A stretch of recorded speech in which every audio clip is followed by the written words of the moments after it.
मंगल बरसे मंगल बरसे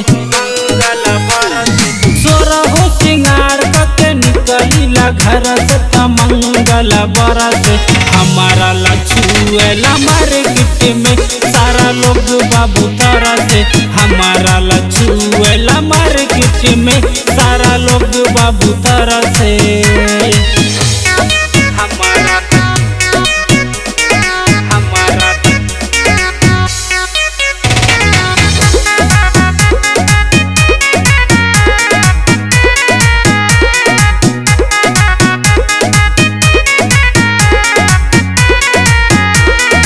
आजकल के फैशन ई है बयाइल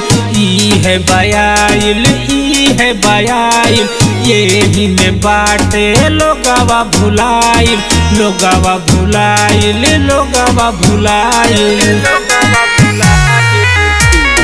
आजकल के फैशन ई है बयाइल यही में बाटे लोगवा भुलाइल चल रहिया पुरावत ओढ़नी बारिश बरसे हमारा लछुएला मार्केट में सारा लोग बाबू तरसे हमारा लछुएला मार्केट में सारा लोग बाबू तरसे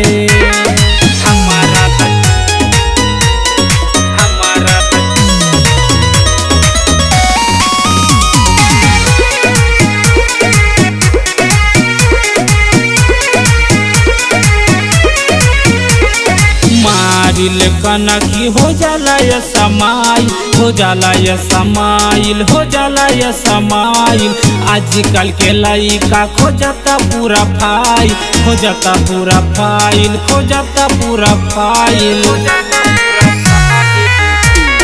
मारिल कनकी हो जाला या समाइल आजकल के लइका खोजता पूरा फाइल बाबुआरा कैसे शंभू कराई जे हर तनी प्यार खूबे बरसे हमारा लछुएला मार्केट में सारा लोग बाबू तरसे हमारा लछुएला मार्केट में सारा लोग बाबू तरसे।